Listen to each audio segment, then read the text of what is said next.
हा बेटा, काय बेटा, काय काय? पूर्वी या पद्धतीने घर होतं, कौलांचं घर होतं. ही देशासाठी खूप छान छान कामं केलीत त्यांनी. हो बेटा, म्हणून मी भारतातील क्रांतिकारी चळवळीला वेग देणाऱ्या आणि स्वातंत्र्याच्या ज्योतीला प्रखर करणाऱ्या आणि आपल्या बलिदानाने खरं तर देशाच्या इतिहासाला नवी दिशा देणाऱ्या एका महान क्रांतिकारकाच्या जन्मभूमीवर मी आज आलेलो आहे. आणि त्यांचं नाव आहे हुतात्मा शिवराम हरी राजगुरू. हे त्यांचं स्मारक, हे त्यांचं घर. आणि अगदी आपल्याला माहिती आहे, भगतसिंग, सुखदेव आणि राजगुरू यांना फाशी दिली होती. त्यातीलच एक जे आहे तर राजगुरू म्हणजेच हुतात्मा राजगुरू यांच्याविषयीचा हा ब्लॉग आणि ही माहिती मी तुम्हाला देतो आहे. राज्य संरक्षित स्मारक म्हणून घोषित केलेलं आहे. त्यामुळे इथलं जे आहे अगदी डागडुजी असेल, इथलं रिस्ट्रक्चर करतात. आणि शेजारीच आहे इथे भीमाशंकर नदी आहे. आता आपण आतमध्ये जाऊया.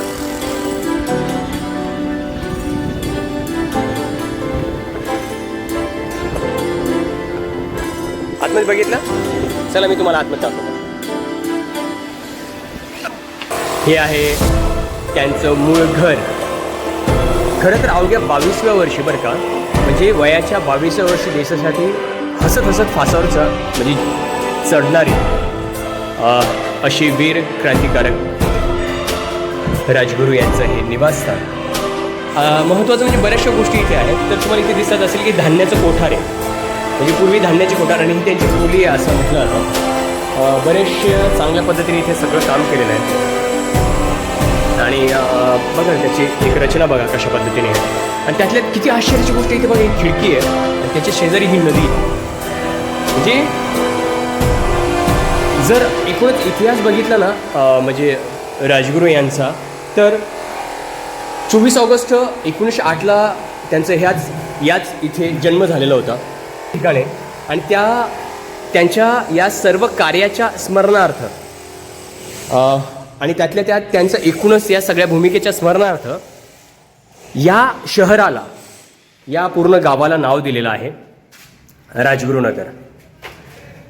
मुळातच काय झालेलं आहे, लहानपणापासून त्यांच्यामध्ये ना देशाविषयीचं अत्यंत म्हणजे एक ज्वाज्वल्य अशा प्रकारचं प्रेम होतं. देशाविषयीची जी काही एक भावना होती ती अत्यंत वेगळी होती. आणि मुळातच घरातच संस्कृत वातावरण असल्यामुळे, संस्कृत शिकल्यामुळे आणि एकूणच त्या काळातील त्या सगळ्या गोष्टी, वातावरण आणि त्या वातावरणाच्या विरुद्ध एक तीक्ष्ण बुद्धिमत्ता, अन्यायाविरुद्ध लढण्याची क्षमता, वृत्ती, यामुळे ते लवकरच क्रांतिकारक किंवा क्रांती या विचाराने पेटून उठले होते. अगदी त्यांना हे बघा, हे सगळे दिसत असेल बघा, हा पूर्ण वाडा आहे. आणि काय झालेलं आहे, यानंतर त्यांच्या संपर्कात आहे ना, म्हणजे ज्यावेळेस त्यांच्या मनात अशी धगधगती आग पेटली की त्यांना वाटायला लागले की आपण हे या देशासाठी, या भूमीसाठी काहीतरी करायला हवं, त्यावेळेस त्यांच्या संपर्कात आलेले आहेत 2 महत्त्वाची व्यक्ती, ते म्हणजे भगतसिंग आणि सुखदेव. तिघांनी मिळून ब्रिटिश सत्तेविरुद्ध संघर्ष केला आहे. आणि ते हिंदुस्तान सोशलिस्ट रिपब्लिकन असोसिएशन नावाची जी काही एक क्रांतिकारी संघटना होती त्याची स्थापना केली होती. आणि त्यात राजगुरू स्वतः सहभागी झाले होते. हा सगळा भाग दिसत असेल बघा की हा म्हणजे या दाराच्या बाहेर निघाल्यानंतर आता सध्याला काम चालू तिकडे.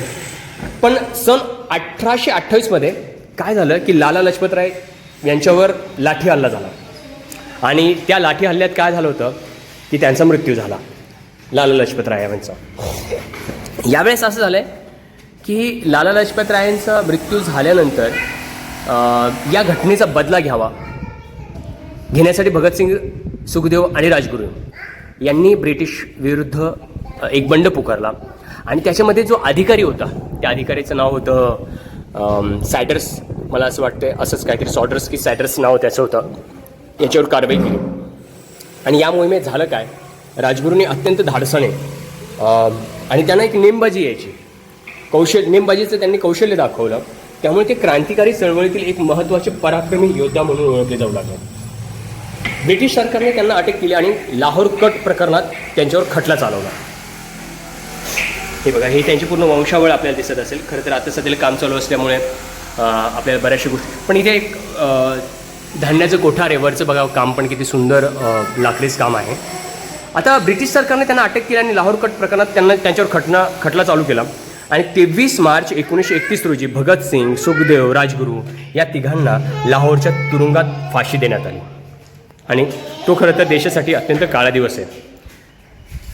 मुळात हसत हसत फाशीवर चढणारे ही क्रांतिकारक आणि त्यांच्याविषयीची भावना किंवा आणि त्यांच्याविषयीचं असणारं हे स्मारक इतकं सुंदर पद्धतीने ते आजही ज्या पद्धतीने ठेवलं नाही हे दिसत असेल बघा. त्यांची छायाचित्र असतील, ऐतिहासिक ही वास्तू असेल, त्यांची स्वातंत्र्याची जी काही माहिती जतन करून ठेवण्यात आलेली आहे. त्याचबरोबर बऱ्याचशा गोष्टी आहेत. आपल्याला बऱ्याच वेळा वाटत असेल की हे असं का झालेलं असावं, कारण तो काळच खूप वेगळा होता. त्या काळातले प्रश्न खूप वेगळे होते आणि त्या काळातल्या प्रश्नांना लढा देण्यासाठी, त्या काळातल्या प्रश्नांना उत्तर देण्यासाठी स्वतः राजगुरू यांनी जीवाचा विचार न करता देशासाठी बलिदान दिले आहे. पण ही भूमी ती जिथे ती स्वातंत्र्याची आणि त्यांच्यामध्ये ती जी भावना रुजली आहे, पेटली आहे, निर्माण झाली आहे, ती जागा.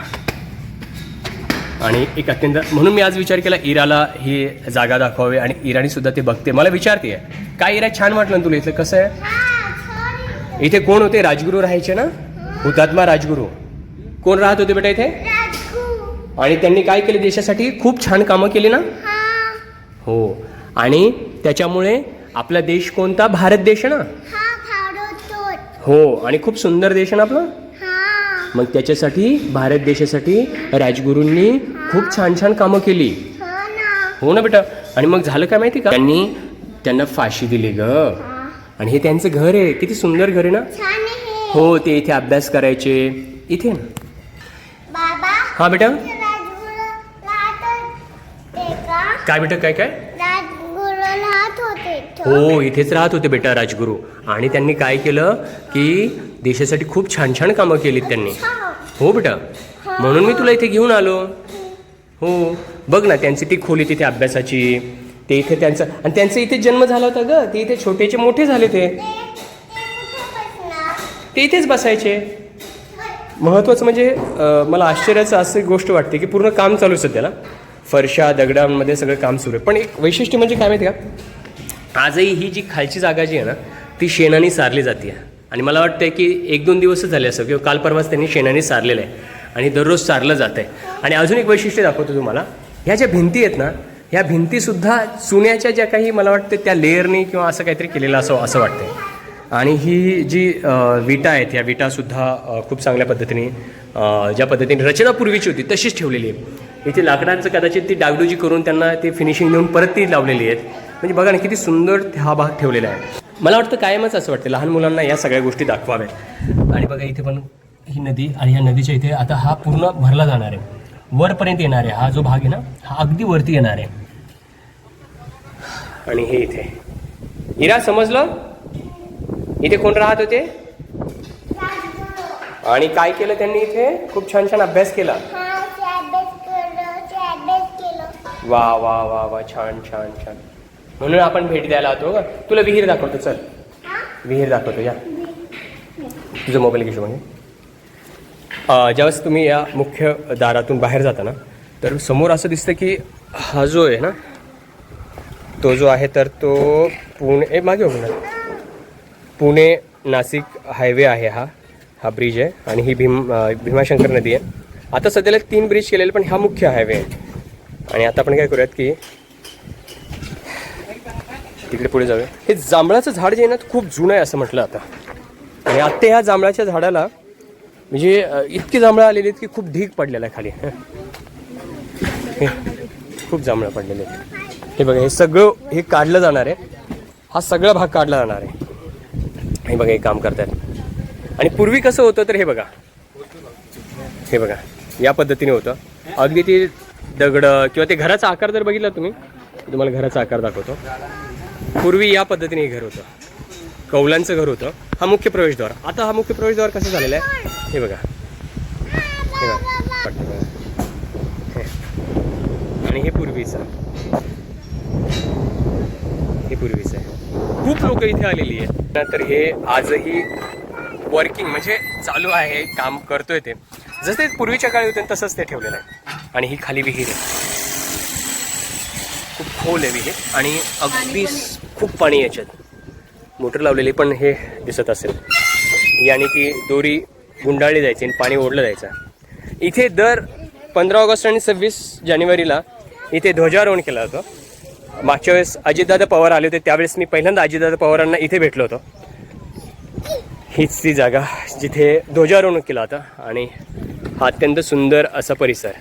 हे पुतळे तयार केलेले भगतसिंग, सुखदेव आणि राजगुरू यांचे. तर ही त्यांची पुतळे आहेत.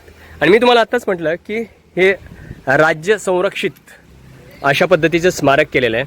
महाराष्ट्र प्राचीन स्मारके पुरातत्वशास्त्र. हे एक लक्षात आलेलं नाही की ह्या ज्या खोल्या आहेत किंवा ह्या ज्या रूम आहेत ते त्याच काळातल्यात. अगदी छोटे छोटे. कदाचित मला असं वाटतं की हा किचनचा भाग म्हणा किंवा कदाचित गुरांना ठेवण्यासाठी, कारण की मोठी दारे दिसतात त्याची, खूप मोठी दारे आहेत. आणि आजही बघा इथे खूप मोठं असं खाली भुयार वगैरे इथे. आणि या भुयारामध्ये खाली रूम आहेत. हे बघा. आणि ह्या भिंती बघा. आता ह्या भिंती पूर्वीपासून एवढ्याच आहेत पण अजूनही ते चांगल्या करून केलेल्या आहेत. तर हे शिवराम हरी राजगुरू यांचं स्मारक. अत्यंत सुंदर अशा पद्धतीचा हा भाग. इराला एक क्युरियोसिटी अशी की नेमकं ती जाणून घेते की काय हे काय नाही. तर हे काय इरा? राज्य संरक्षित स्मारक. ओके. हो. काय आहे बेटा? राज्य संरक्षित स्मारक आहे. हां. आणि इथे कोण राहत होते? राजगुरू. आणि त्यांनी देशासाठी काय काय खूप कामं केलीत ना ग. ते बघ त्यांचे पुतळे आहेत तिथे. ते तो जो मधला पुतळा आहे ना, हे राजगुरू. ये बरं तुला दाखवतो. कोणता राजगुरूंचा पुतळा कोणता दाखवा बरं. एकदम मोठावाला. हां हो. मला वाटतं हे डस्टबिन आपण थोडी साईडला ठेवूया. मला काय असं वाटतं मुलांना. हां हे कोण आहेत? राजगुरू आहेत हे. छान बेटा. तर मुलांना ह्या गोष्टी दाखवाव्यात. हे सुखदेव आहे बेटा, ते सुखदेव. आणि हे आहेत भगतसिंग. कोण आहेत हे? भगतसिंग, सुखदेव, भगतसिंग आणि राजगुरू. आणि आपण कोणाच्या घरी आलेलो आहेत? राजगुरूंच्या. त्यांच्या नाही. हे हे हे हो. ते खूप चांगले होते. त्यांनी खूप कामं केली तिथे. बेटा ते पुतळा आहे ना. हो. लोकांना लक्षात यायला पाहिजे ना म्हणून. जा बरं पुढे. तिथे विहीर कुठे दाखव. हो जा. आईच्या मागे जा तिकडे. हो.